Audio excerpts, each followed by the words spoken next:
Perkenalkan, nama saya Zura Saki Salsabila dengan NIM 52331510008 dari kelas PTIKA. Di sini saya akan mempresentasikan hasil laporan CGR saya dengan menggunakan PPT yang akan saya bagikan di dalam video ini. Baiklah, di sini saya akan menjelaskan tentang laporan CGR dari kedua jurnal yang telah saya review. Latar belakang, himpunan adalah salah satu materi dasar dalam matematika. Ketika mempelajari himpunan, diharapkan dapat mengasah kemampuan logika serta dapat memacu supaya bisa berpikir dengan cara logis. Namun, terdapat banyak murid yang menjumpai kesulitan ketika mempelajari materi himpunan. Sebagian orang menyatakan bahwa materi himpunan dikatakan materi yang cukup sulit, terutama saat menentukan irisan dan gabungan. Dengan demikian, perlu adanya penunjang pembelajaran tersebut, yaitu salah satunya menggunakan buku teks. Tujuan dari penelitian ini adalah mendeskripsikan analisis kesulitan belajar siswa pada siswa kelas 7 SMP Mutiara 1 Bandung dan menelaah kesalahan-kesalahan siswa dalam mengerjakan soal teks mengenai materi himpunan. Di sini kita masuk ke identitas jurnal. Identitas jurnal yang pertama yaitu judul Analisis Kesulitan Belajar Siswa pada Materi Himpunan, penulis Ratnasari S. dan Setiawan W. Tahun terbit 2019, penerbit Jurnal Pendidikan, nomor ISSN 26545497. Identitas jurnal yang kedua, judul Kemampuan Pemecahan Masalah Matematika Siswa pada Materi Himpunan ditinjau dari langkah-langkah Polya, penulis Arvina Balkis Arsyad, Puguh Darmawan, Novi Prayekti, tahun terbit 2019, penerbit Jurnal Pendidikan.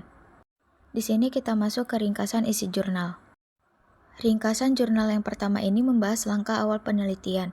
Peneliti memberikan soal teks diagnostik untuk mengetahui sampai di mana pemahaman siswa pada saat pengerjaan soal tentang materi himpunan.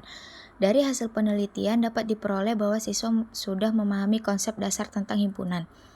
Hanya saja siswa tidak menguasai materi prasyarat pada himpunan, yaitu konsep bilangan terutama konsep macam-macam bilangan ganjil, bilangan asli, bilangan prima, bilangan genap, dan lain-lain.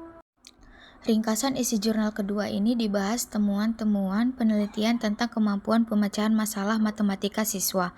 Temuan yang pertama, siswa berprestasi tinggi melakukan pemecahan masalah melalui 4 langkah Polya, yaitu memahami masalah, menyusun rencana, penyelesaian, menyelesaikan masalah, serta memeriksa kembali. Temuan kedua, siswa berprestasi sedang melakukan pemecahan masalah melalui 3 langkah Polya, yaitu memahami masalah, menyusun rencana penyelesaian, dan memeriksa kembali.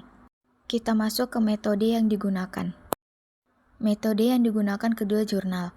Metode pada jurnal pertama ini menggunakan metode deskriptif, sedangkan pada jurnal kedua penelitian ini menggunakan metode kualitatif dengan jenis studi kasus.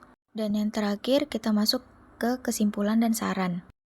Kesimpulan dari Critical Journal Review atau CJR ini yaitu kedua jurnal ini berisikan beberapa permasalahan yang ada pada siswa baik dalam komunikasi matematika maupun pengaplikasian dan penyelesaian masalah himpunan. Hal ini akan sangat membantu pembaca dalam mengetahui langkah apa yang dapat diaplikasikan dalam menciptakan suatu metode belajar yang baik yang sesuai dengan tahap berpikir siswa.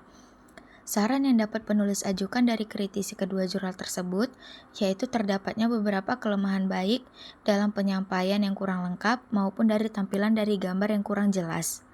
Sekian dari hasil presentasi saya. Terima kasih.